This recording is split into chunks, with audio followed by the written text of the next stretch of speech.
Mm-hmm.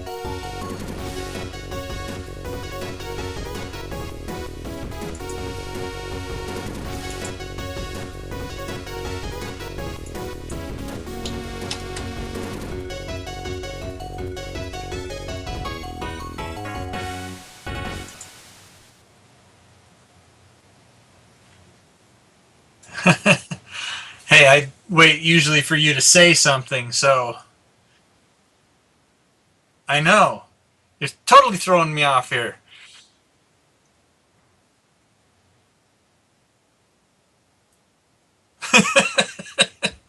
This is the DG podcast, and as you can tell, we're off to a flying professional start here. He's well, he'd be rolling over in his grave if he was, dead. But since he's not, he's just cursing us.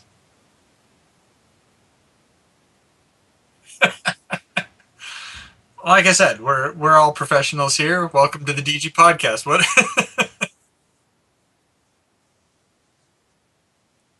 uh, yeah, I don't know. Yeah. Anyway, welcome to the podcast. This is going to be the Apparently, episode. my audio wasn't on. It's Your on audio the wasn't recording, on? but it wasn't on the stream. Oh, that's weird. Nobody heard my mistake anyway, so screw it. So they were listening to me talk and like wait for you to talk, and nothing. You are came out? crazy though. Yes, I am. Great. We had a great day today. Yeah. Like I said, this is the most professional podcast you will ever run across in the entire history of Twitch or YouTube or the internet. And if So you disagree with us, then screw you.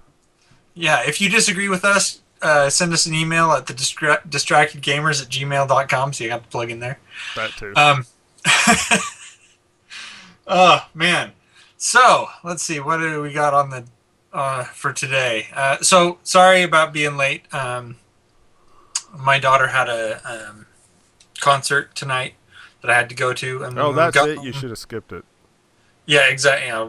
Like that'll happen. And then we were shoveling the sidewalk. So Priorities, Jason. yeah. Yeah, so I wonder if Chance has ever had to shovel a sidewalk in his life. Is he from Alabama? Arkansas. Arkansas. That's what I meant. Yeah, I believe so. Does it snow there? Do you know? My guess would be maybe in the mountains, but probably not. I lived in Tennessee for a little while, and it was really funny because it snowed. A blizzard hit Tennessee, blacked out half the state, and I watched the snowplows drive around town with their blades up, and I thought to myself, that guy, he's probably driving with his blade up because he thinks that if he puts it down and actually starts pushing the snow out of the way, he'll get stuck. I kind of imagine that's how Arkansas is, but I could be wrong. They don't know. This happens a lot in states where they don't get a lot of snow. When they do get snow, they dust off the only snowplow they have, and everything shuts down for what amounts to like a spring day in most other states. Right. Like they just can't handle it. It's like they're 3 inches and school shut down for a week, whereas it snows like 8 feet here, and they're like, no, you're still going. Anyway, hyperbole aside, no, I've actually heard of people, of states where it snowed an inch and they're like, oh, school's closed today, guys. And I'm like, can you imagine if that happened here? We'd have so many snow days. Anyway, so let's see. We've got a lot of news to cover today, and some video games that are coming out for your enjoyment. And we actually have a couple of really good news items, in my opinion. Yeah. Actually, so you showed me the trailer, and I'll let you introduce it a little bit. Yeah, later. we could talk about that when. But just because it was the Jimmy Kimmel thing, it reminded me. I got an email, and it said, "Hey, check out this new clip from the Star Wars trailer." Right. or not the Star Wars trailer, from Star Wars Rogue One, and it was Jimmy Kimmel talking to what's her name, who plays Jyn Orso. The main chick, Yeah, the main chick. the one with And, the really bad line. yeah, that one. I'm a And rebel, I rebel. yeah, Awesome. But that guy got paid millions of dollars for writing that. evidently they put her through kung fu training. Just Okay. like for the film. I say kung fu training. More kung fu choreography. Anyway, Yeah. they showed a little clip of her doing some fighting against some stormtroopers. It was So the it was goal pretty was to good. use a type of kung fu for her fighting style. Yes, yes. Okay. Well, Anyway, what's his buckets on the film? Donnie Yen, Donnie Yen. and Yeah. he's freaking awesome. So Oh yeah, he is. he easily could have choreographed and taught everybody. You know, he could have. They got a separate person to train her. And I Why? wish. That's like having Jackie Chan on your movie and not have him choreograph the fight scenes. He doesn't know what he's doing. I Get rid think of it him. was more along the lines of, Donnie Yen. They're like, we don't want to put too much on his plate, but I could be Yeah. wrong. Having He to pronounce probably, the English correctly is a little difficult, I understand. well, I understand, that a lot of these martial artists, the ones that, Jackie Chan, for instance, Jet Li, Donnie Yen, the ones that actually have martial arts training, when they go into a film, um, they do the choreography themselves, or at least they have a lot of input into the choreo. Well, no. Like Jackie Chan's movies, they're his Oh, choreography. yeah, Like he does it all. He has his own like training studio, and he built his own choreography, like fighting style for movies. right. He has his own this like massive gymnasium where they do training with the stunt doubles and everything. That's his own facility for that sort of thing. Like Which is he really does it awesome. all. Like he does that stuff. No, I don't mean to belittle is not the Imply right that he word. doesn't have input. Right, right. But it's like it depending there's a gamut, if you will, where we've got like some of these martial artists at one end that choreograph everything. They're in it the whole time, and then there's the other end where they have a lot of creative input because they're the ones doing the work. Um, for instance, if I remember right, Ray Park, when they did the Phantom Menace.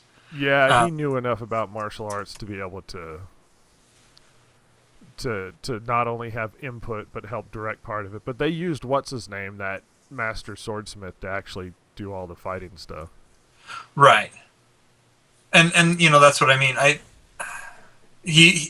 Ray Park played Darth Maul and did an excellent job. Uh, was about the best part of the film. He had like 2 lines or something, Yeah, and he's still the one of the best like Sith villains ever created. pretty And I much. think they made a mistake and took a lot away from the character and his mystique by bringing him back in the Clone Wars and then Rebel Alliance or the Rebellion sagas or whatever, the CG Star Wars cartoons that Rebels. they do. Yeah, They brought him back for Clone Wars and then Star Wars Rebels, and it was kind of dumb.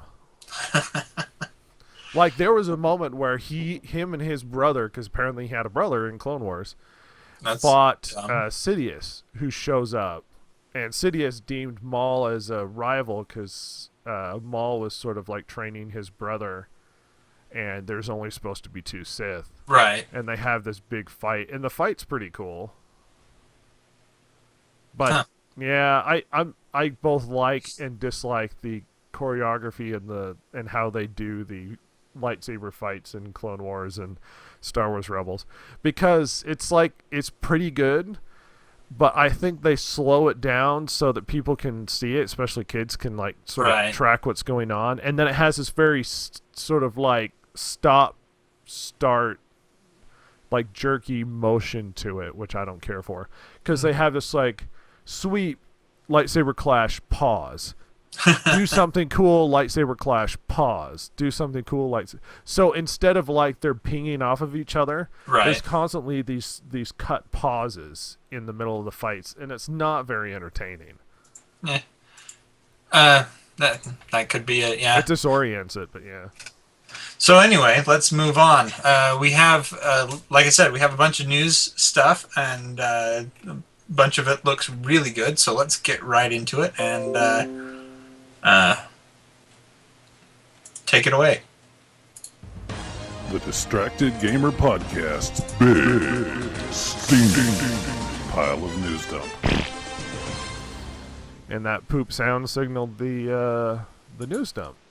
Gosh, I hate Chance.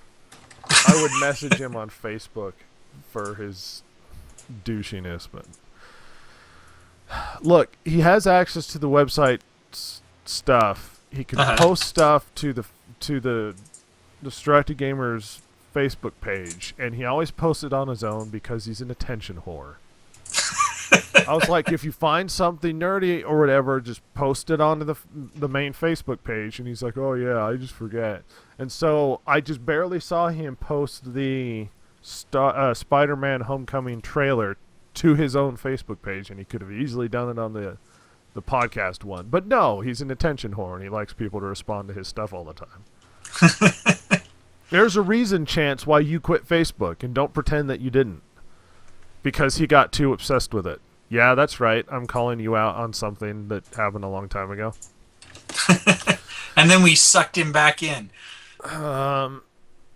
So, I'm actually going to address the more important news Okay. prior to talking about Spider-Man Homecoming.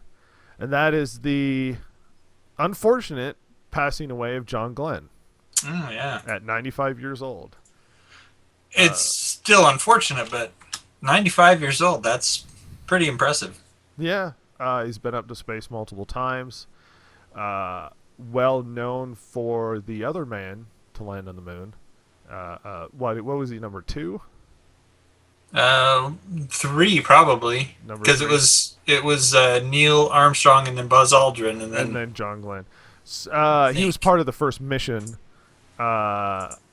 Not only American hero, but sort of deservedly world renowned for one of the first people to land on the moon and contribute to the progress of mankind. Who can actually say that they were a participant in that sort of thing? Well, John Glenn can. So it's unfortunate he had passed away, and I lay this as the first and most important part of the news because it's worth recognizing. Now, I suppose we can move on to the fake hero character trailer.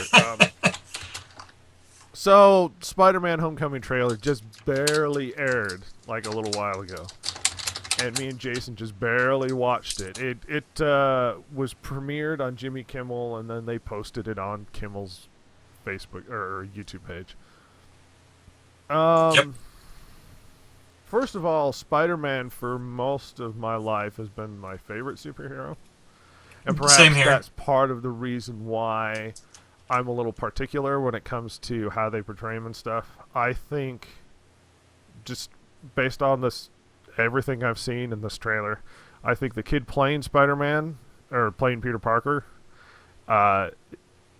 is perfect for the role. just geeky enough. Yeah. A little awkward, looks like he would be Peter Parker. Yeah. As far as the trailer's concerned, we found out who his love interest is, who's supposed to be something like Liz Allen. Yeah. Who isn't Mary Jane or Gwen Stacy, which Stacy. a lot of the rumors suggested that she was going to be. I consider that a bonus. Awesome. New love interest, and I actually wouldn't care if she became the new love interest in this new Spider-Man saga and Mary Jane or Gwen Stacy doesn't exist in Spider-Man's world. It wouldn't bother me if she was just the new one. That's fine. It just, what bugged me is that she was going like they were doing some sort of PC thing where it's like, no, we're just going to make Mary Jane black, or we're just going to make Gwen Stacy black. That pissed me off. I don't care if she's a new love interest. She's an attractive girl, and if she replaces those, we never see Mary Jane or Gwen Stacy. It doesn't bother me. This is a new story. Right. You know what I mean? Right. So that does answer some questions which I had before, which sort of annoyed me. It's still somewhat PC because I just looked up Liz Allen's character, and she was originally white, but You know what I mean, though. it's It's not not. the two main characters. You can Yeah, change race or even gender of sort of ancillary characters. right, exactly. Liz Allen was never really a major iconic character for the Spider-Man comics, um, Right. So and at this so point, I don't care. yeah. As far as the trailer is concerned, it shows some really cool stuff. You got to see Vulture show up, and you got to Mhm. see uh, And I think Michael Keaton's going to do an awesome and job as Michael the Keaton Vulture. looks really good. Yeah, he does. The trailer just isn't very good. If I'm being honest, the trailer's just not very good. Too much Tony Stark. Yeah, Spider-Man yeah. does not need Robert Downey Jr. to sell it. People Never, know who Spider-Man never. is, and they are already interested. There's just too much. They're trying to Tony tie it too Stark in it. closely to the They Avengers could have movie. two scenes, but it's like half the trailer feels like he's part of it. Yeah. And I know that's somewhat of an exaggeration, but honestly, he's Well, the one doing all of the funny lines. He's the one making sort of every time he's part of it, he steals the scene. You're There's focusing on him, not what Parker's doing. right. There's the scene at the end where it shows Spider-Man and uh, Iron Man flying. Spider-Man swinging and Iron Man's there flying next to him. And you're right. It did seem to be too much focus on uh, Iron Man and Tony Stark, and not enough focus on Spider-Man. This is the Spider-Man movie, and I kind of get get where it's coming from. There, Sony had Spider-Man, the rights to Spider-Man for such a long They time, still do. and they still do. This You're is right. a Sony movie. But at the same time, Marvel is at this point trying, it seems, to assert their authority over it. I Not don't that think they're that's doing what we're seeing. such a great thing I by think doing that. I think they're banking on the fame and the notoriety that Robert Downey Jr. has as Tony Stark. Yeah, Thing is, we've already had 5 Spider-Man pictures. yeah, All of which I think were fairly financially successful, if not critically successful. yeah. The first 2 were definitely critically successful. The first one was huge. It's just massive, fantastic film. Still, my favorite superhero movie's got to be Spider-Man 2. Spider-Man 2 was amazing. They don't need to sell everybody Spider-Man's character. They don't need another character to sort of elevate his status.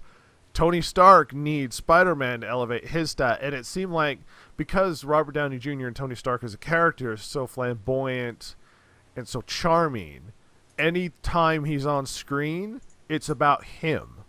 It's not True. about Peter Parker being a part of it. It's about Tony Stark. Because Peter Parker himself is sort of an awkward, reserved personality that you don't care that Parker's in the scene if Stark's in the scene. Right. It's the, like you said, it's that personality thing. Tony Stark walks in and he owns the room, and Yeah. so and Spider-Man at that point, this is his movie, but he's taking a back seat to someone else. It felt awkward. I didn't like the music in it. I didn't like I don't know how they sort of portrayed the plot flow, the sort of story they were trying to tell in the trailer. Hmm. I just thought it was a bad trailer. From what I saw of the trailer, it looks like it could be pretty good. I'm still somewhat shrugged on the whole thing at the moment, but I'm somewhat encouraged that this movie might actually be pretty decent. And even if it's like mediocre, it'll still be praised as pretty good because you'll still have that connection to the Marvel universe and people won't care. I think he's a very good actor for the part, though. Yeah. I don't know. Am I over exaggerating it? Did you love the No. trailer? I liked the trailer for the fact that it's Spider-Man. There were some weird things, like the fact that he has that friend that somehow he's like showing him that he's Spider-Man. That didn't make any sense to me. I'm like, who is this and why is Peter Parker showing him that he's Spider-Man? That makes no sense to me. But as far as the love interest, didn't seem out of place at this point. I did like the villain and the way that they've made the Vulture look. But at the same time, it's like you said, there was just maybe a little bit too heavy an emphasis on the fact that Tony Stark is now helping Spider-Man, you know? And Yeah, it ruined the whole thing for me. And I know it sounds sort of chintzy and stuff, but even then, I don't think the trailer overall was actually just a very good trailer. it was pretty standard fare, in my opinion, for plugging a superhero movie. It could have been better. It could have been done better, but it wasn't, a huge disappointment for me. It just kind of seemed fairly standard as far as that goes. You know what I mean? Yeah. Keep talking for a second. I'm trash talking Chance. Is he online, or is he just sending you texts? Anyway, as All right. far as I just did think it was a very good trailer. Encouraged, maybe some of yes, the scenes look interesting. It doesn't look very big. Some of the maybe we haven't seen enough of the battle scenes or whatever. But it's like, oh look, the Vulture landed and he jumped confusingly. Why is he on the Washington Monument? yeah, And I'm I could see why the cops were in a helicopter chasing after him. He's climbing on top of a national monument. yeah. He's like, I gotta avoid these cops for climbing on it. It doesn't even seem like there's any danger, like reason for him to be up there. Right. I'm hoping that that the trailer showcased Tony Stark and Robert Downey Jr. Yeah, more but then than they're gonna have the big fight, and it looks like Iron Man's gonna be there, but Iron Man doesn't have to be there. It's Spider-Man. no, Spider-Man's always gonna be better. So what it I, just sort of makes it weird.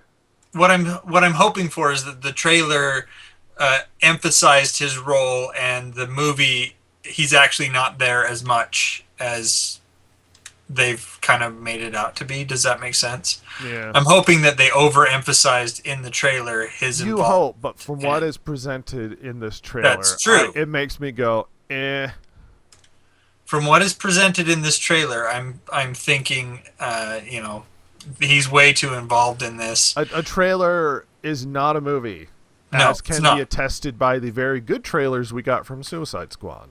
Yes. Oh yeah. Let's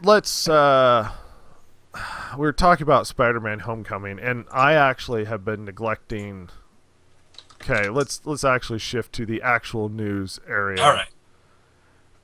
And move on to DuckTales.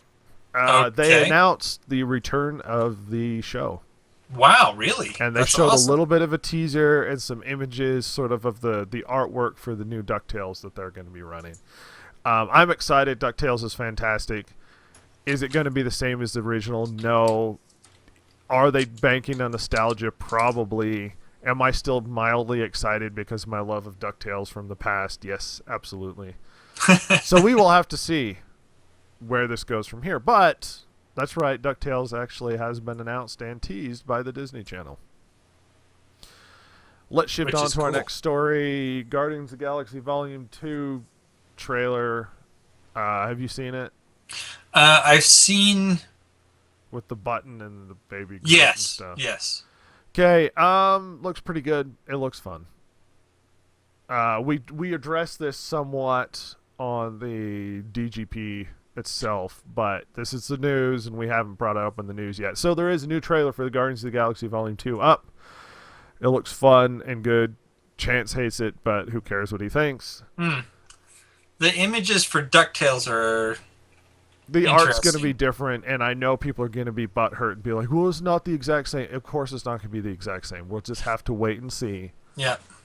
when they're in full motion. Yep. Shifting on. Trailer for the new Mummy movie starring Tom Cruise and anybody else who cares. And apparently also featuring the villain from Suicide Squad. If you've seen the trailer, it's pretty much the Yes, same girl. I've seen the trailer. Yeah. And it doesn't seem interesting. Basically, the plot of the movie is we found this cool mummy, so we're going to take it away from cool mummy like area and bring it back to the US so that we can have a somewhat disaster movie with the witch from Suicide Squad. So Maybe that's how they got the witch from Suicide Squad. maybe they're like, we need her. You just need a skinny white chick and then put makeup on her, and it's basically the same person. True. Let's shift on. I don't think that movie looks very good at all. Well, the And thing most is people that don't seem to think either. I liked the Okay, mummy. well, we'll shift back to the last image. Keep going. Well, I was gonna say I liked the mummy, the one that Brendan Fraser did and Yeah, stuff. they were fun. They're not brilliant and a little goofy, but they were fun. But they were fun. Adventure movies. But the thing is that Tom Cruise has been kind of, going downhill in my opinion. I haven't seen a movie he's been in a while where I was like, that's really good. Yeah. So Still, my favorite movie of his, which we've talked about, is Mission Impossible. the first Mission Impossible. Yes. The first Mission Impossible was a spy movie. The second and third were like action movies. Action movies. And I preferred the spy movie. Shifting on, the most important story. I don't know why we report on anything that PewDiePie does in his life. Seriously. The self-obsessed... Well, let's phrase it this way. He is my least liked internet personality. And I have to phrase it as internet personality because he might be a completely different person and all of this might be fake. True. This could be just a front he's putting on to get viewers. My guess is it's likely doubt he it. doesn't act like that in his real life. That being said, let's read this interesting story that apparently Chance had to post as well. Last week, see how he shares stuff that's related to the podcast. Last week, YouTube's biggest star swore that once he hit 50 million subscribers, he was going to delete his popular video game comedy channel. Today, Felix Kjellberg hit that fated number, and the channel is still up. For now, he claims that he will delete it tomorrow at 5 p.m. GMT, and I'm not entirely sure. Lots of people watch Kjellberg's original announcement with disbelief. Could somebody really just throw away such big audience after 6 years of building it up? Many believe that the whole thing was just a stunt to drive up subscribers or a troll meant to trick everybody.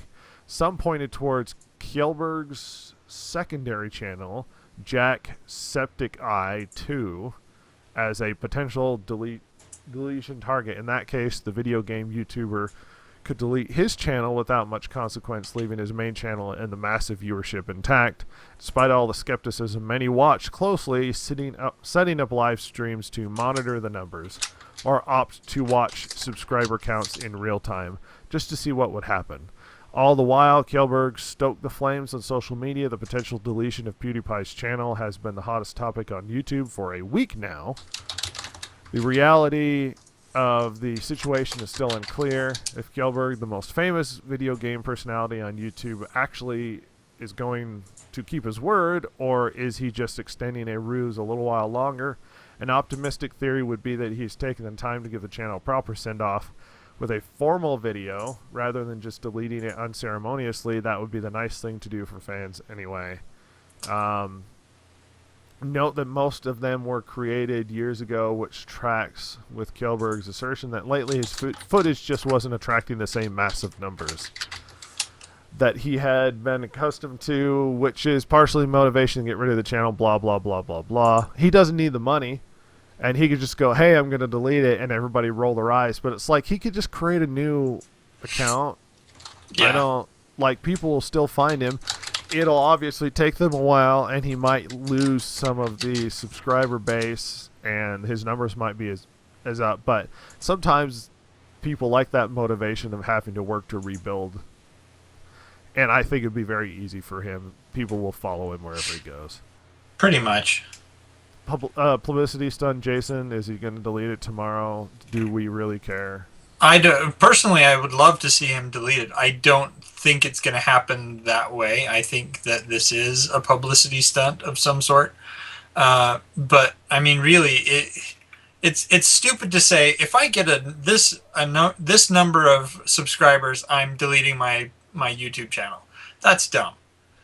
What's more, what makes more sense if he's like, look, I'm tired of doing YouTube. I've made all the money I want off of YouTube. I'm done. I'm going to delete my channel. That makes sense to me. Okay. But just, I'm going to Or a delete it publicity because stunt, or because why not? He has enough money. What? Exactly. Just delete it. It doesn't matter. exactly. But if it's just I'm deleting it just because I get so many subscribers, that's a dumb reason. If he's I'm deleting it because I'm just tired and I don't want to do it anymore, that makes sense. He's just I'm done. I don't want to do it anymore. Thanks. Well, I'm not going to speculate on his motives too much because I don't care. My But yeah, suspicion is he probably does delete it. And whatever. He can do whatever he wants to. He'll still exist out there. He's not going away. Moving on. Interesting article, okay. or at least commentary, by the creator of DayZ, Okay. commenting on VR. Let's actually read a bit on this. Found this article on Kotaku. In a lengthy Reddit post last night, DayZ creator and Out of Ammo developer Dean Hall sounded off on the terrible assumptions he sees VR enthusiasts making about subsidized development deals and VR development in general. Virtual reality is not yet profitable, he says, and developers should have the right to take any help that they can get. Hall explained that Out of Ammo, which his studio Rocketworks released for Steam VR in September, has been very unprofitable, despite exceeding their own sales objectives. There is no money in it, he wrote. I don't mean money to go buy a Ferrari, I mean money to make payroll. People talk about developers who have taken Oculus, Facebook, Intel money like they've sold out and gone off to buy an island somewhere. The reality is these developers had to make these deals because it's the only way for their games that their games would come out. VR development deals have been a point of contention in VR communities, particularly the increasingly acrimonious platform war between HTC Vive and Oculus Rift owners on Reddit. The issue came to a head back in June as some game developers began to discuss development funding deals they'd made with Oculus in exchange for timed Oculus exclusivity. Some Vive owners are understandably bummed out by the fact that new indie VR games like Superhot VR are only available on Oculus for a period of time. It doesn't help that Oculus is owned by Facebook, a widely reviled brand in many gaming circles, and as I might add, a deep pocketbook brand. We considered doing some time exclusivity for Out of Ammo, Hall wrote on his studio's first VR game. Because it was uneconomical to continue development, we decided not to because the money available would just help cover costs. The amount of money was not going to make anyone wealthy. Frankly, I applaud Oculus for fronting up and giving real money out with really very little expectations in return other than some time exclusivity. Without this subsidization, there is no way a studio can break even, let alone make a profit. Related to the exclusivity, Hall pointed out that it is more difficult to support both Rift and Vive than most people think. It's not Xbox One versus PS4, where they are reasonably similar. There are very different, and it is more expensive and difficult to support the different headsets. Hall also addressed the Valve-provided development funds Valve's Gabe Newell referenced in an email earlier this year, which Newell said Valve hoped would make VR developers less likely to take on deals that required them to be exclusive. Goes on and on and on. I am not surprised. Neither am I. This thing was bound to see, we predicted this. Yes, we did. In the past, where we said there wasn't going to be enough user base. Nope. And it wasn't going to sell like crazy because the units were too expensive. And I hate to have to re-pound down this same point and beat this dead horse over and over again. But the units are too expensive, which makes it a restricted user base, which means when a developer creates a game for it, there's going to be actually no money in it. Right. I don't see why anybody's developing. Like, the fact that there's so many VR games right now blows me away. There had to have been a lot of people just really into the new medium, or, as it seems to make sense now, a lot of subsidies coming up from these bigger companies to try and get more games out there to justify purchasing the hardware. Right. For those who want to see VR successful, and I actually don't want VR not to be successful. I wish it would, so it become affordable, so that I could try it out as well. But the point being, you just have to take what you get with this. Complaining that they're taking subsidies, like what they need right now is all of the VR companies to be successful. Any success in that end and getting butthurt over one exclusivity over another is not going to help anybody. You need to hope that every new game, it's like if Oculus is successful and hypes up VR more, that makes the others successful. Because people go, oh, VR is interesting, I have a PlayStation, I'll get the PlayStation VR. Or VR is interesting, I have enough money, I'll get the HTC. Right. None of that is negative because it creates more interest in the medium as a whole. All of that is important, but the price point's still too high, and there's barely anybody in the user base, so how would they even remotely possibly make any money during in this sort of thing? So it was a very interesting article from the perspective of a developer who had developed for this sort of thing, and he's like, they gave us money to make it. Like, why would we? He's like, why would we turn it down? It. See, that is something else that surprises me. You know, these people are all disappointed that they're taking money to make a video game. I mean, come on, people, what's your beef here? They're taking money like to Final do what Fantasy you... VII wasn't subsidized in some way? The remake? I wonder who by. Sony. But it doesn't seem like it's an exclusive to Sony. It's a timed exclusive. They get it on their platform for a year, I think, before anybody else. Then does. it is. Then it's totally... Yeah, I think that totally it's actually, subsidized by I think Sony. It's actually out there that Sony actually did help them out with funding and give them some money for it. Which doesn't surprise me. Why wouldn't you? That kills it for you because I mean, people want to play the game, but if you really want to play Final Fantasy Remake, you're gonna get a PlayStation. Yeah. I mean, you're gonna, because there's no way you wait. There's no way you wait like a year to play it on Xbox. There's no way. Unless you're like me, I will totally wait for a year. yeah, because you made a weird purchasing decision. Because you can already play your games on your previous console, but you're like, backwards compatibility. True. I mean, there was somewhat of a motivation for me because my Xbox 360 doesn't work. So it does give me access to a library of games that I'm holding on to that I haven't been playing. At any rate, Last of Us 2 trailer came out. Sort of addresses in the Distracted Gamers podcast, so I'm not going to bring too much of this up. I don't care. Yeah. Yeah, I mean, I loved the first one, got soured on the DLC, and this new one, I'm just sitting on it going, it's hard for me to get excited about this one, if I'm being honest. Yeah, I have the same feelings. It's, I haven't played the first one.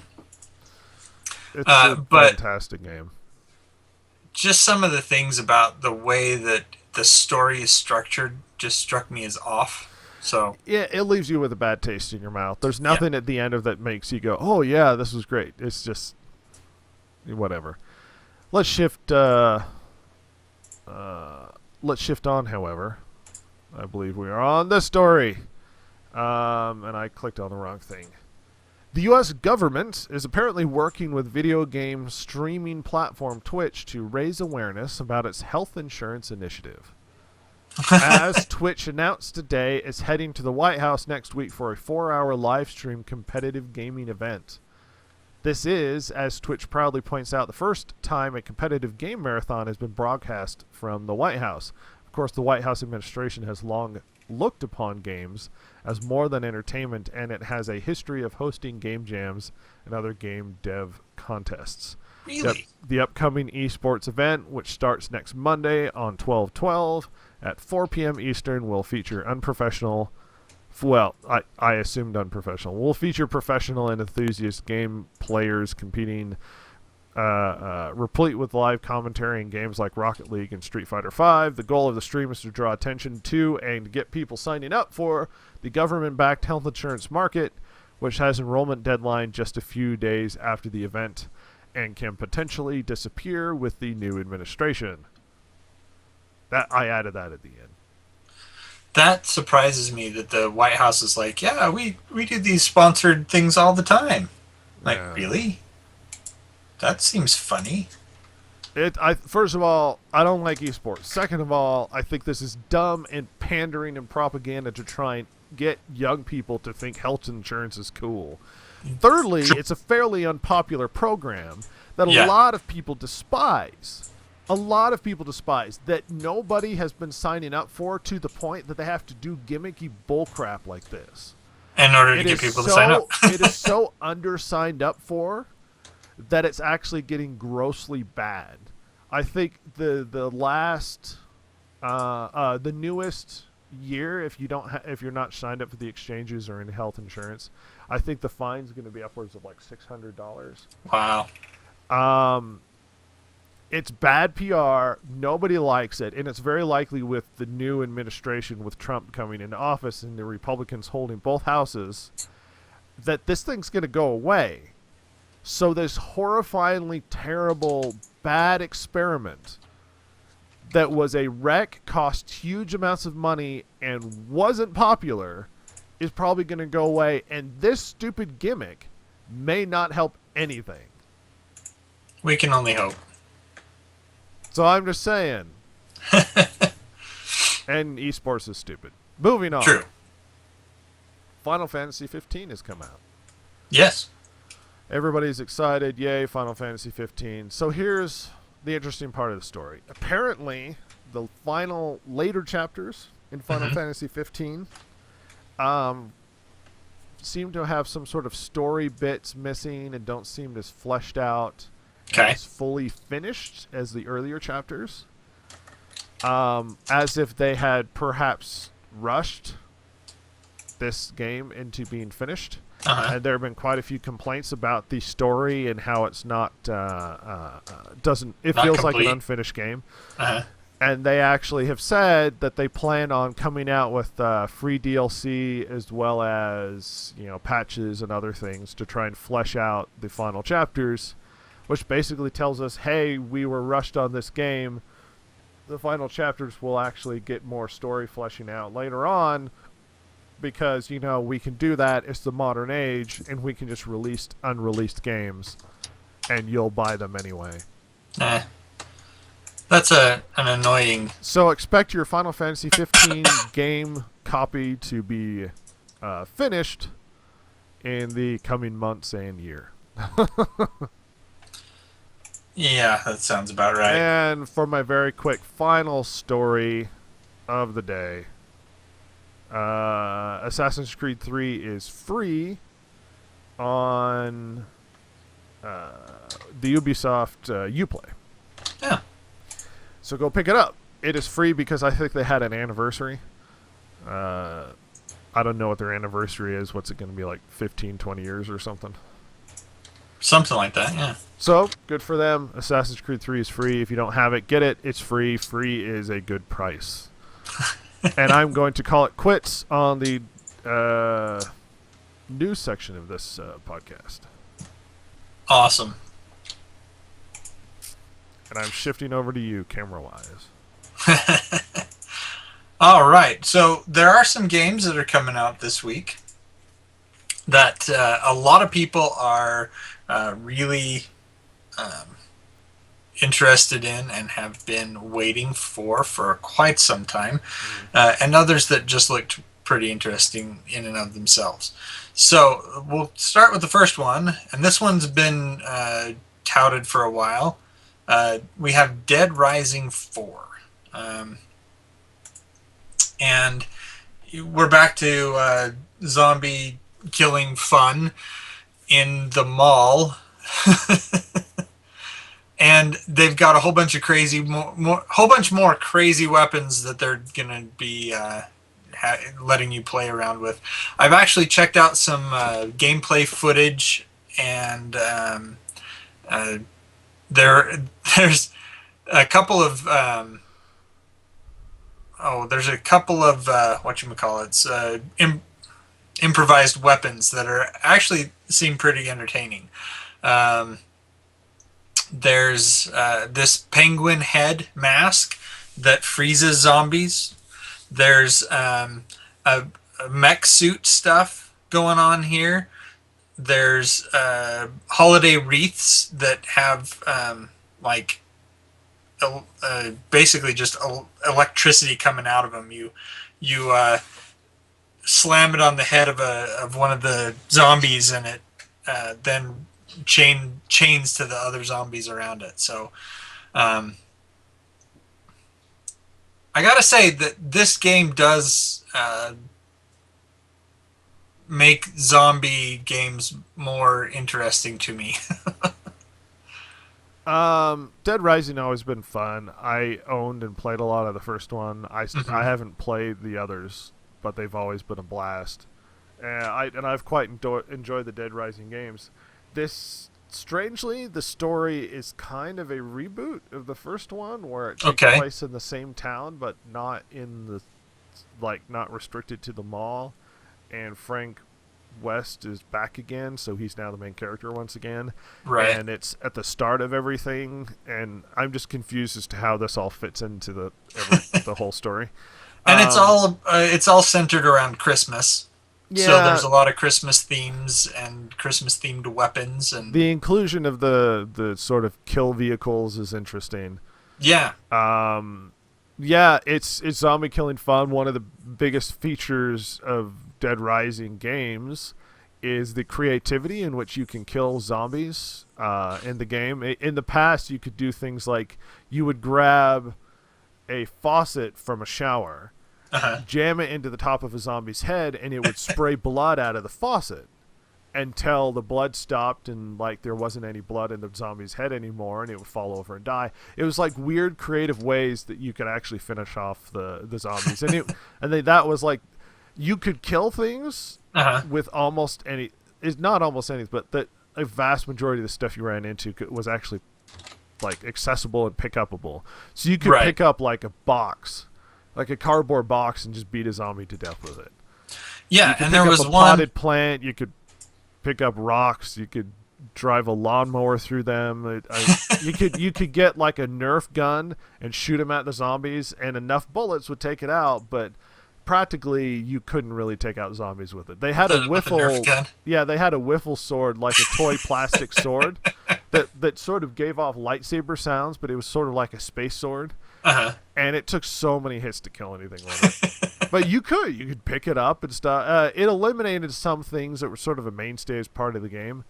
Particularly the inventory system, where you were restricted to how much you could carry, which sort of force you to have a strategic plan of I'm just going to have this one really good weapon, and the rest of it's going to be, I don't know, healing items or something.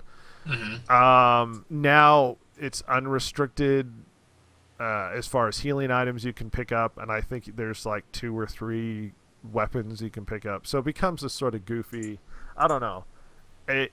It's probably going to be successful. I'd have to play it to see what it is, but I mean, it's another fun romp through killing everything you run into. So, there was one that one weapon that I really enjoyed hearing. It was a sledgehammer that you attached grenades to. Yeah, that was fun to watch. The modifiable weapons is a thing that happened in 2. Whereas 1, it was just whatever you could pick up, and you can pick up sledgehammers. And what was neat about the weapons in 1 is each of the weapons sort of functioned differently. Right. A sledgehammer you swung in these big sort of overhead arcs. Planks of wood you swung back and forth and stuff. And 2 is where it added a lot of the customization, which added a lot of the fun and goofiness to it. So it looks like it's continuing on in that. It looks like a lot of fun. So moving on, this one has been on everybody's watch list for forever. Last Guardian is finally coming out. Is it out? It should be. Because I've been seeing stuff on reviews and people talking about it and what the ending's like and yada yada yada. So either it's people are releasing information early, or it's out. It's already out. Well, it comes out this week, and so this week in when I do these things, they go from Monday to from Sunday to Saturday for the week. So they actually came out on Tuesday. Dead Rising 4 and Last Guardian. They okay, both so came it's out. already out. Yeah. So it's already out. But yeah, the Last Guardian, this one, like I said, has been on everybody's radar for forever. It looks fun. To me, I don't know. I guess I'd have to play it because the trailer just doesn't make it seem all that different from a lot of other video games out there. From the games that they've made previously, we're talking Shadow of the Colossus, Ico. Right. It's that same studio, and they have a good track record, and so this one could be well, incredibly my point good. Isn't that because you're looking at it, you're saying I don't know if it looks all that fun. The point isn't really the gameplay. The point is actually storytelling with this studio. And right. I've read an article where somebody's like, well, the gameplay's not that interesting, but that's not the point of the game. And that's probably very accurate when it comes to what they're trying to present. It's about, the puzzles might be dumb, and you're working with a character that doesn't like react maybe super well or something. But most of that's not really. It's the environment and a lot of other things. Right. Yeah, I get that. That's why I said I'd have to play it. Because just looking at it, I can't say that it interests me all that much. It's probably fun. And it never has. Well, you don't. You have to have played the other games that came from the studio and this guy to sort of understand why they're attractive. Mm-hmm. From an outside perspective, I can see how it's, playing Shadow of the Colossus. It's just sort of it's a massive, beautiful, intense sort of world thing where you climb up these giant creatures. They have different feel to them, right? To be very honest, yeah. But yeah, I can get that, and I don't know. There is definitely a lot of hype around this, so it's going to be scrutinized to a huge degree. Mm-hmm. Definitely. Like I said, this game has been what did they originally announce this for PlayStation 2? 3. 3. I think it was supposed to be early PlayStation 3 though. Yeah, they announced this for PlayStation 3 years ago, and it's finally coming out. It took quite a while to get through development. I'm hoping that means that they did put a lot of work into the story, and that this. Just looking at it, I've got to say. I think the development cycle was like 10 years. Oh, yeah. Yeah, it's been a while. But yeah, this one, it's got to be the story that's going to be the attractive part of it. That's why why I'm saying that just looking at it, I've never understood why people were so like keyed up to get this game when I really have no context for it. So, yeah. Like I said, I'd have to. It's one of the. It's less a game, more of an experience. Yeah. Moving on, we have Shadow Tactics: Blades of the Shogun. This is coming out for PC and Mac. This one actually looks rather interesting. Yeah, I actually have this saved on my watch list for Steam. Yeah. This one came out related to samurai. I tend to. And it looks pretty good. I tend to keep. So what can I tell you? Yeah, this one's set in the Shogunate era. I believe it's Warring States. Is that Senkoku Jidai? Yeah, and you have you have 5 operatives. Each of them has a different specialty, and you use each of them to accomplish these missions. They're tactical based missions. This turn-based kind fight. of sounds like Commando, if you remember that game. Possibly. Commandos. It was sort of a World War II game where you had different characters who had different skills, and you go through Yeah. the map and use their skills to. I mean, it sounds and feels a little bit like that. I can't tell you for sure if it's Right. good. An But yeah, example. I mean, it's a top-down, third-person kind of view where you're looking down and you're strategically uh, deciding the movements and actions of your characters. Um, and like I said, it's set in that Warring States period where All the the clans were at shogun war. became more powerful than the emperor of Japan, and so Well, it was the beginning of the shogunate. yeah, Yeah. yeah, and so you have like I said, there are five characters. There's a kind of a straightforward samurai guy. There's a ninja. There's they each have their own specialty. They each do their own thing, but you use them to work together to accomplish whatever mission it happens to be that you've sent them on. So it could be quite interesting. The whole we have our abilities. How do I get through this puzzle? There's going to be multiple routes through it because I can either go straight forward and I can kill everybody in my path, or I can, sneak around and figure out the best way to get through without alerting people to my presence, kind of thing. So, um, It looks cool. I believe there's a sale on right now. If this piques your interest, it's like 10% off. mm, It just barely released. Maybe it's like a release sale. and they tend to do that, especially right here at the end of the year where they're trying to kind of get some of the cost back for this year to roll into the next year. Yeah, perhaps. So, and the thing is that, like you said, there are a bunch of games coming out for VR, and we have three here. Three of them are for Rift, and there's one for Vive. I put them in here because these ones looked most interesting to me, and there's tons more coming. Because if I remember correctly, this week the Rift Touch is The it's controllers? a controller, yeah, Yeah. The and expensive new controllers. exactly, expensive new controller, $200 to get the controller on top of the Rift itself, and then the computer you need to run it, and all of that is as I said, the touch controller comes out this week, so they're dropping a ton of games this week. The first one is called The Unspoken, and I'm gonna have to what this one was about. Yeah, this is usually the winter sale time. This isn't Yeah. like the Black Friday, Cyber Monday. Winter sale Oh, online yes. for games begins like a couple weeks before Christmas. Yes, and they have some awesome deals. So anyway, the Unspoken, this allows you to become a spellcaster. You Yay. use the Oculus Touch enabled VR.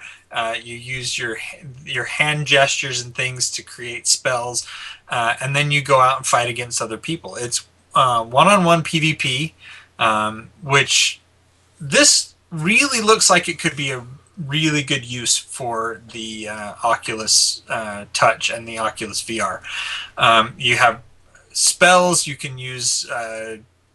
You can summon different creatures to affect your opponent. It says they have 25 spells and various arenas that you can use, and there's offensive and defensive spells, and it looks pretty interesting as far as that goes, as far as This the does look fun. potential Yeah. for it. Um, You're literally casting spells and having Yeah. fights in an arena. My hope is that there'd be somewhat of a single player game because the game looks interesting, but yeah, but this one seems to be mostly a PvP type of experience, at least at this point. I don't know if they're going to I like the whole with one of the spells he had to literally draw his shield, Uh-huh. which reminds me of Trine Right. and drawing your boxes. Yeah, and this is kind of like you said, it's exactly that. They've got some interesting ways of using the technology um, to to cast your spells. You actually physically get involved. It's not just button pushing.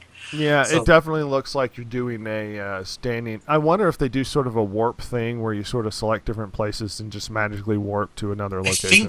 I think you can to do that to No, as far as uh, movement, if that's how you move. right. I'm not entirely sure. I think that is part of the game mechanic where you can move yourself around. No, I don't. I don't But think you get what I'm getting at. Most VR games do not mhm, let you free roam with a joystick, that's true. and there's a reason. It makes people sick. So the vast majority of VR games, Hmm. you actually select a spot on the ground and then you just warp to it, Right. as opposed to you have a controller and then you move the controller on the joystick and then you walk. Right. The few games that have done it have made people just violently sick. So for some reason, that mechanic of your head is the look and the joystick is the move doesn't work in VR because people just can't handle it. So that's why I made the comment funny. of I wonder if you warp around, and their excuse is, well, it's magic, because Could be. because of the floating like mage creatures. Hmm. That would make sense Yeah. that they sort of presented it that way, because they've learned very quickly in VR you can't actually have them free roam because people just get just pukey. That's funny. I think I never would have imagined that would cause it, but apparently it's actually fairly much of an issue that you can't just walk around, and That is weird. yeah, I don't know what to tell you, but I've heard that with a lot of the games, so that's apparently a big reason why, and I've heard people discussing it and stuff, and I was like, I never would have thought of that. Yeah. But apparently just free roaming with that thing in your head will make you puke. So to move on, the next one is another. This one's coming out for Vive as well as Rift. It's called Arizona Sunshine. It is a zombie killer. Once again. What was See, it that? looks like, well, yeah, yet another zombie killer. Yet another zombie killer. I've seen a few of these sort of defend yourself solo locations, so this doesn't seem super new. No, it doesn't seem super new. However, it looked fun. Yeah, it does look fun. Do you jump around, or does it keep you Yes. stationary? Because a lot of the other ones like force you to stay stationary, and then You you are just not fight stationary waves. in this game. You can move around in this game to different locations. So you warp a little bit. Yeah. And this one, I did see some of the movement where it puts an arrow on the ground, basically, and you then That suddenly just makes kind more of jump sense to now, doesn't it? that location. Yeah. Yeah. Yeah. Because you're But like, I this wonder one- why they do that. Yeah, there's a reason why they do that. This one looks really entertaining. You have especially if you're able to use the Oculus Touch controllers, because you can pick up weapons and then you hold them out in front of you and aim and fire as you defend yourself from the zombies. As you can see in this trailer here, in this gameplay trailer, it really does look like it's a lot of fun. Yeah. It's not really, like Rhett said, it's not something that's not been done before. This isn't necessarily original. There but was one with the demons that I've seen at the very least. Yeah, but it takes place in Arizona. That's why it's called Arizona Sunshine. And you have various weapons, bullets, various calibers of. I shouldn't say calibers. What am I talking about here? Various types of guns. There's There you shotguns, handguns, semi-automatics, automatics. There's explosives, and you get to have fun just blowing zombies away as they charge at you. The next one on the list is called Dead and Buried. Again, this is a Rift, and again, this is for the Touch VR as well. And this one looks like a lot of fun. It's a 2v2 game, and you're kind of in the Old West.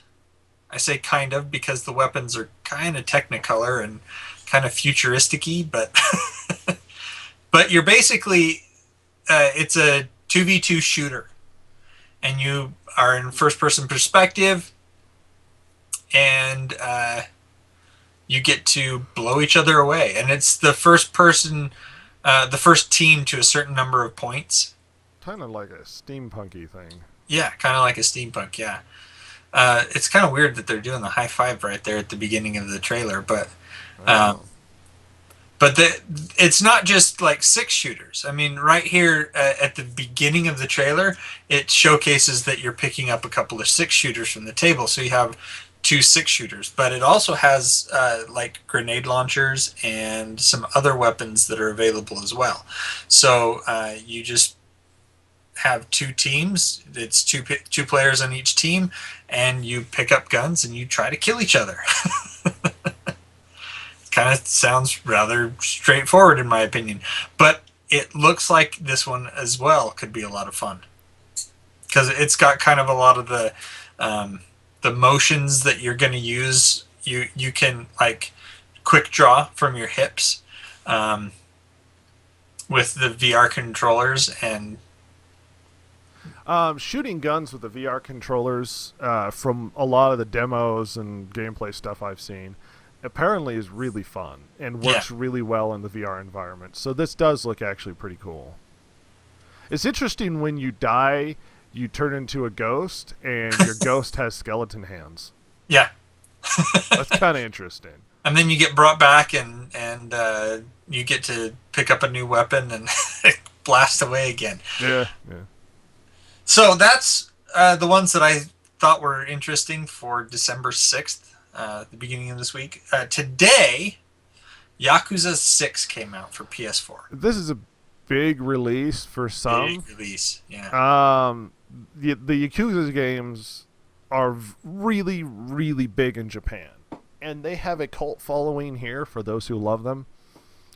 The Yakuza games are kind of interesting and unique in their own way. So they're really big story-driven games, sort of gang-style environment where you follow these main characters, and they all have like chronological connections to one another. Like they each sort of like their stories interweave, and they have characters that sort of cross between the different Yakuza stories, and frequently you play some guy that's sort of a main part of one story or another, and frequently you jump between characters. The main feature of the game is that there's actually a combat system that's apparently pretty good that you use in these street fights all of the time, but it is a vast-reaching storyline.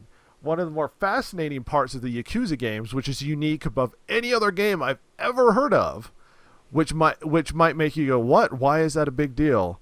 Because it's not actually a gameplay mechanic or a story thing, but in the Yakuza games, they literally sell advertising. So when you walk into stores, sometimes the stores are so accurate to the point where the products on the shelves are actual products that you can purchase in the real world. So if you see a drink in a store, that thing exists somewhere. They don't make up products. They don't make up advertising. Everything in the game is 100% purchasable in Japan. That's awesome. When you walk down the street, they try and recreate a lot of the environments and stuff almost perfectly. So sometimes when you're walking around some of the environments, you can actually go find those actual locations and walk around those places in like Tokyo. They're actual places. That's really cool. And it very much grounds it in a realistic world of Japan that exists with products that are purchasable, which makes it really interesting. It's like a perfect melding of marketing as well as sort of making the world feel realistic. They don't have to make up their own sodas or anything. The sodas are actual sodas you can purchase. Now, the story behind this one, it took me a while to kind of I watched find a long gameplay of somebody of the Two Best Friends Play channel play through the Yakuza 4. Mm-hmm. So I'm actually confusingly know somewhat of the story of Yakuza. Well, Like for somebody who never played the game or was super interested, I actually know some of it. the So thing it'd be is interesting that to see what 5 is about, is what I'm saying. Yakuza 6. Well, The, what 6 is, yeah. yeah. I found the website for Yakuza 6, the actual official website. Problem is, it's all in Japanese, and I don't. This game has actually been out for over a year in Japan already. Yes, It's yes. And just now so releasing in America, which is why it's a big deal, because it's huge in Japan, and it becomes somewhat of a fight to localize it to America. yeah. Now, from what I can tell, you play Kazuma Kiryu, and he's been in previous games. He Yeah, he definitely returns has, yeah. uh, because there's a person in there called Haruka, and Haruka had hoped to retire and return to some orphanage, but this Tojo clan hospitalizes Haruka, and Kiryu comes back to put them down or something and protect Haruka. And Yeah, anyway. anyway. So I mean, like you said, this thing there, it's very involved. If you try to jump into Yakuza 6, you may not get all the context just because of all It's a the deep story that Yeah. interweaves itself, and there are different gang motivations, and the different gangs are super powerful. Think of it as a cross between The Godfather and weird Japanese stuff. Well, it's almost like The Godfather crossed with like what's it called? Yojimbo. I don't know what that is. Have you've seen Akira Kurosawa Seven Samurai, right? Been a long time. Been a long time. Yojimbo was his follow up, if I remember right.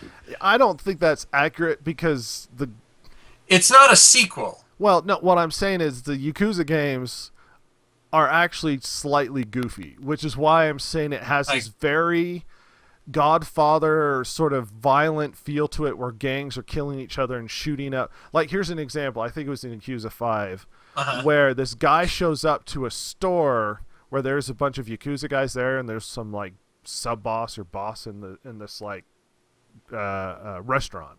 Okay. And he shows up and shoots up the restaurant and kills everybody, but does it in this weird sort of stylistic, like Japanese flair sort of way, which makes it weird. There's definitely like weird, odd slapstick humor moments in the games, where this guy had a secretary and she kept sort of demanding stuff from him, and she would throw stuff at the guy for stupid things he would do. You see what I mean? So Yeah. it's like Godfather combined with a weird sort of Japanese sense of humor and culture, and so that's why I was phrasing it that way. It's not entirely a serious game, to be honest. Well, no. What I was trying to get at was that Yojimbo had the Yojimbo is about a guy who he's like a Ronin samurai. Yeah. He comes to this town and then pits two rival gangs against each other so that they kill each other off. That's probably true. Usually that sort of happens where either an independent guy or a guy's out for revenge, or a guy's and then he just gets involved in the gang wars. Yeah. Yeah. And so it has the whole Godfather type, mob mentality, but then you've got this one guy who's, running around doing his thing. Anyway, it does look pretty smooth. The animation here in the games and the gameplay looks pretty smooth. So if you're a fan of the Yakuza games, you're probably gonna like. They're this. big games. They're not short. No, this one doesn't look short at all. Yeah. So the last one that's coming out December 9th, this one is a PC game. We have Space Hulk Deathwing. Yeah, Jason's quite interested in this. I am interested in this one. I like the Warhammer 40K. I haven't I like gotten both into universes a lot. I probably, in some ways, prefer fantasy, but it's hard to say. It depends on what I'm reading. Yeah. See, that's the thing. I haven't really gotten into a lot of the other stuff. I've read some of the lore. I haven't read a lot of the books themselves, but I really enjoyed the Caiaphas Cain They're novels. funny in a And dark and horrifying universe. yeah, and I really enjoyed Oh, Deathwing. yeah, and I really Obviously, enjoyed the the title of the game. Um, Finish your thought so I can comment on why I brought that up. yeah, I really enjoyed the Gotrek and Felix novels. Again, funny in a horrifying way. The thing is that this one you play as Space Marines and Uh, you investigate Specifically, the Dark Angels chapter. specifically the Dark Angels chapter. A Space Hulk is a spaceship that was lost to the warp, and it appears out of nowhere. Well, not And even particularly Space Hulks are lost. I Simply guess one ship. Frequently, they're like multiple ships that sort of get shoved together into one mass, and right. sometimes they come out of the warp, or sometimes it's one ship. You see what I mean? Yeah, yeah, and that's kind of why it's a Space Hulk because Yeah, it's a massive ship, and it like you said, it could have been one ship, it could have been a ton of ships that just got kind of jammed together. it's hard to Uh, say. and the Space Marines are called in to investigate this new Space Hulk, and to retrieve artifacts from it, whatever else that happens to be. And you're going in, Oh, and this there's looks cool. just This has a little bit of a tons, Vermintide feel to it. yeah, tons and tons of enemies that just come out of nowhere. And Tyranids. Tyranids, yes, and all sorts of there's all of the Tyranids, the gene stealers, the hybrids, the what do you call those? The brood lords and all that other stuff where you're just getting these massive amounts of enemies coming at you, and then Librarian. you have a lot of the fun weapons that you get to play with as a Assault space cannons, marine. storm bolters, heavy flamers, Yeah, plasma cannons. exactly, and it just looks like this game is going to be a lot of fun. This Um, actually does look really cool. I honestly have heard about it. I just haven't seen any video of it, and this looks really cool. I know It it looks like reminds me a 40K lot. Doom or something. Yeah, and it reminds me a lot of the Space Marines FPS. Oh, wait, well, I mean, they are Space Marines. The reason why I Right. was going to bring up the whole Deathwing thing Uh-huh. is that the chapter, the Dark Angels chapter, which is my favorite chapter in Warhammer, have a group within theirs, an elite group called the Deathwing, Hmm. and they're Terminator pilots, and they're actually considered to be the best Terminator soldiers. They're like the most specialized and that sort of thing, and they're really skilled in like I think ship combat or quick assaults or something like that. Well, So that's probably why this is called Deathwing, because you do play as Terminators. well, you play So as you the probably you are. play as the Terminator Deathwing because the Mhm. reason why I could tell exactly what they were is because they paint their suits white. The Deathwing do well. It's sort of like an off tan white. Right. Because the Dark Angels army colors is a dark green. Right. That's why Yeah. I could tell Yeah. what they were. Because that's why they paint them that way. The reason why they're sort of unique is in the rule system for the longest time, the Dark Angels were the only ones that had unique Terminators. That other Space Marine chapters might, but forever the Dark Angels were the only ones that had unique Terminators. So everybody else, they just were the same Normal color as the Terminators, rest. yeah. So yeah, this one you're the Dark Angels, and you are their special Deathwing Terminators in this game. So Yeah, just a little bit of a. I'm not the 100% lore guy, but I know some things. So anyway, that's it for the games that are coming out this week. Hope you enjoyed those. We also had the noteworthy news stories that were coming out, and looks like we got coming up next week Rogue One on Friday. So Are we gonna go see that? that's a good question. A lot of that hinders on you having time and when I you want to should see have it. time on but I'm not sure. Because I'll it's have to like, check. then it's like, can you get tickets is the question. Yeah. I'll have to double check and see what's going on. Or we want to try to do for a Tuesday because that's when Sure. it's cheaper. Just whenever Um, we have time. What date's that going to be? that will be the 20. That'll be the 20th. Okay, as long as it's after the 16th. Well, yeah, So that Lindsay can go because she has finals, what have you. yeah, and that's kind of my thing. I have. I usually have stuff on Tuesday. Oh, I'd have to check. Yeah. Anyway, I'll have This to is let you know. definitely a thing to hash out during the Yeah. podcast. Anyway, that's it for this episode of the podcast. Hope you had fun. If you tried any of those games that we reviewed and you thought they were really great, let us know. By the same token, if you thought they were just awful, also let us know. And if you want us to review a game, if you want us to uh, give you our thoughts on whether or not it'll be worth it to get the next new and awesome AAA or indie title, let us know. We'll let you know. Without having played the game, we will give you our honest opinion. We will give you a strong, biased, and uneducated opinion, Exactly. which is basically what you can get from anyone.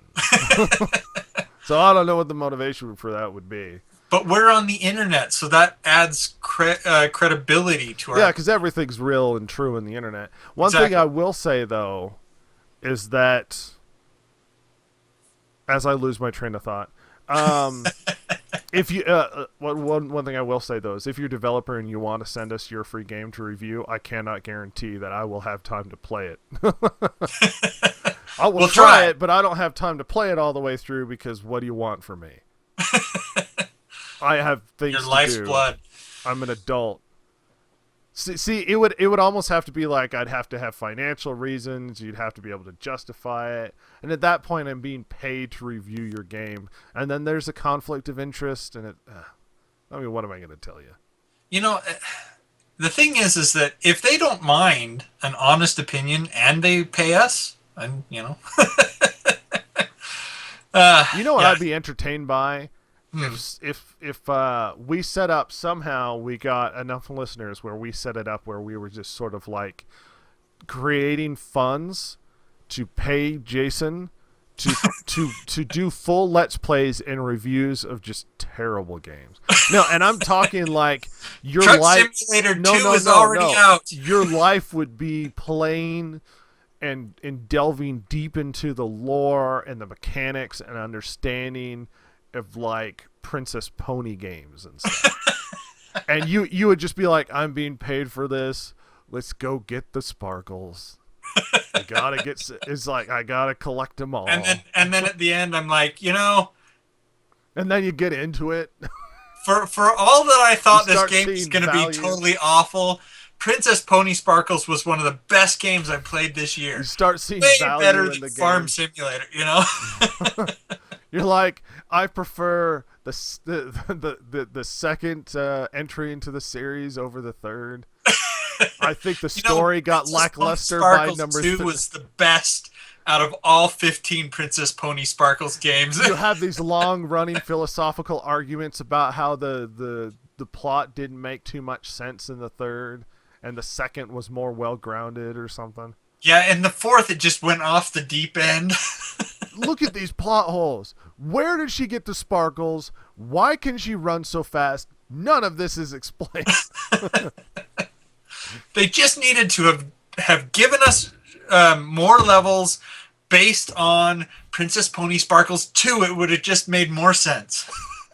They need to they need to release a companion book so I can understand what they're trying to tell. And this has snowballed into an actual game. Let's keep this going in the future. There we go. Anyway, any last thoughts or words? Chance is selfish. and Lindsay's crazy busy to the point where it's like I'll send her a text message 2 hours later, I get a response. Yeah, so cross fingers for Lindsay. Hopefully she survives finals Yeah, hopefully. That's it for the DG podcast news, and have a great weekend. See you guys later. Plain audio. Thank you for listening to this week's episode of the Distracted Gamers podcast. If you like the show, follow Rhett and Jason, the world's two most lethally stupid internet personalities, on Twitter @DG Podcast, or check them out at www.thedistractedgamers.com. If you loved or hated what you've heard here, email them at thedistractedgamers.blogspot.com and share your feelings. Not that Jason will care, since he hasn't any, of course.